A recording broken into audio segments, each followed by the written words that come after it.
dhuwur ngono kuwi. Mula lek ning omah ya senengane ning dhuwur. Ora. Tegese omah kuwi tingkat ngono lho. Tok. Wadine Waranggana ana Cik Ruk Luk Patmonem. Ah, nggih 6. Sijine wis kundur makayangan. Wiwit saking Jawi piyambak menika Mbak Lia Sundari made in saking Sragen.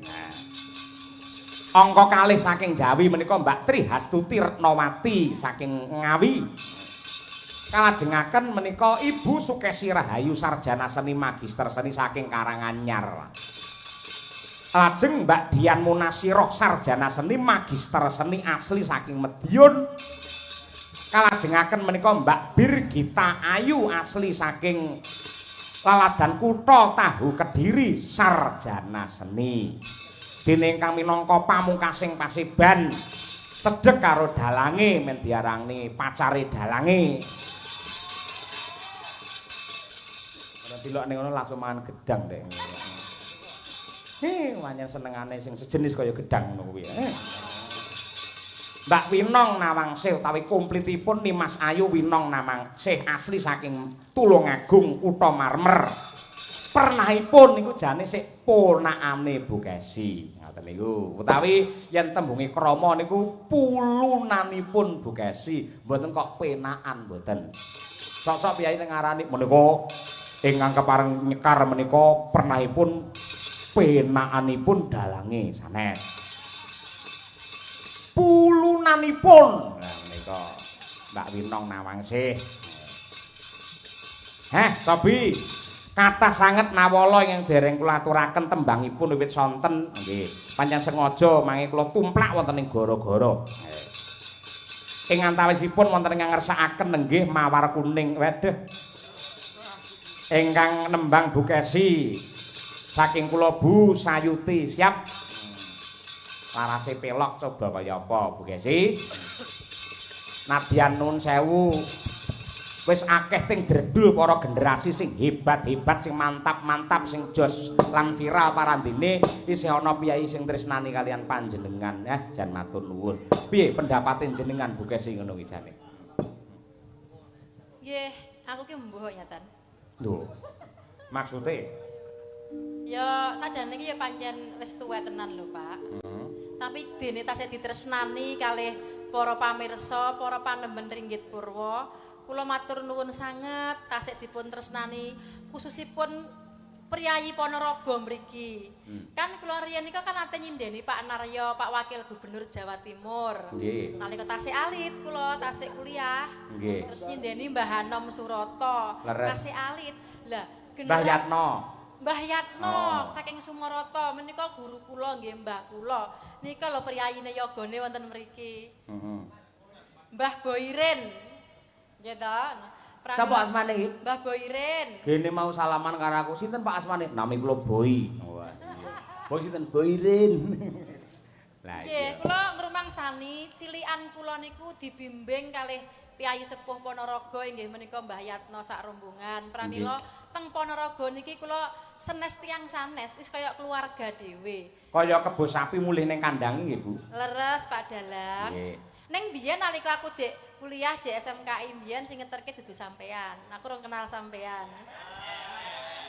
Ngono dadak diomong niki lho ngopo. Lah Mbah Boyran saksine kan lho ngerti sik eling aku diterke sapa biyen. Nggih Zaman biyen. Klemben-klemben roti-roti ya to. Biyen-biyen kesi-kesi ayo to. Ngoten niku saiki wis beda. Nggih pancen yo lelakon Bu Kesi ning yo kodrat sing diparingake dening Gusti ingkang akarya jagat. Kula niki mboten ngimpi, mboten nglindur. Kok iso ya mung dalang kaya Petruk parandene kok iso palakrama kalian Waranggana sing hebat pada zamannya. Sukesi Rahayu. Kula riyen mung penggemare Bu Kesi angger nembang kutut manggung kula seneng, pangkur Semarangan seneng. Bareng sakniki, mboten namung nembang kutut manggung ning kepara gelem ngopeni kutut kula ing mapan wonten griya. Tegesipun kula teng griya niku gadah kutut wonten teng kurungan lho, Pak, sing sok makani ngombeni niku Bu Kesi ngoten lho. Engko dikira negatif ora nggih. Ayo, monggo Bu Kesi dibawani Asmarandana boleh, pangkur Semarangan boleh, bebas. Santai tapi sopan. Ayo. Napa, Pak? Semarangan. Oke, nderek. Pangkur napa Asmarandana? Nun? Pangkur? Oke, kuwi Bu Kesi Pangkur Semarangan. Coba kaya apa? Ya, Bu. Mingkar mingkureng angkara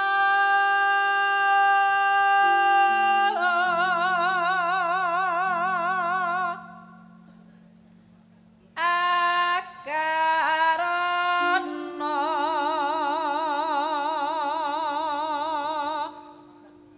karenan marati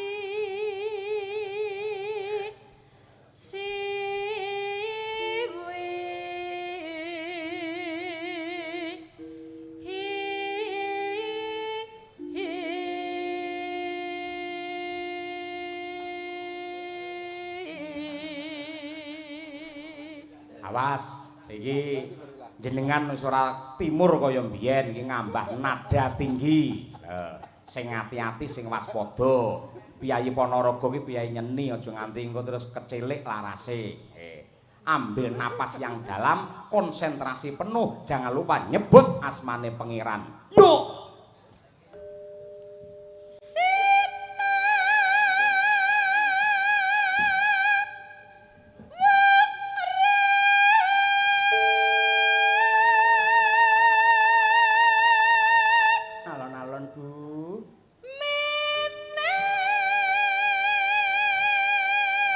Tarik napas.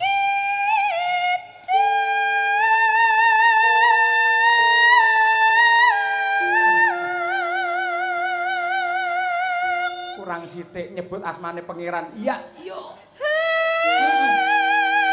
Tarik napas. Iya. Mungkin kurang sithik. Iya. Iya. Alhamdulillah lahir lanang.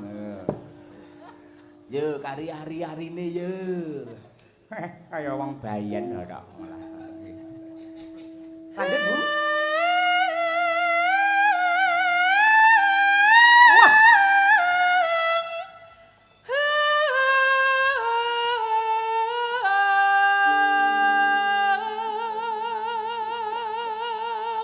Panjen Bu Kesi senengane ngambah nada sing dhuwur.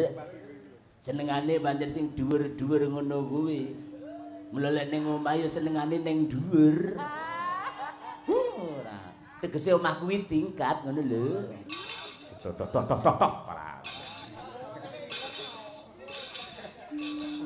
Ngenyek dak kae niro tak kei payon ora. Ya, Bu. Terima kasih.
luar biasa.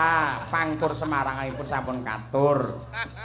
Kantun mawar kuninge. Ya, mawar kuning adalah doa yang terbaik untuk warga masyarakat Sukosari. Mawar adalah bunga yang indah dan harum, kuning adalah emas. Semoga warga masyarakat Sukosari harum indah menuju zaman keemasan. Amin ya rabbal alamin. Mawar kuning yuk.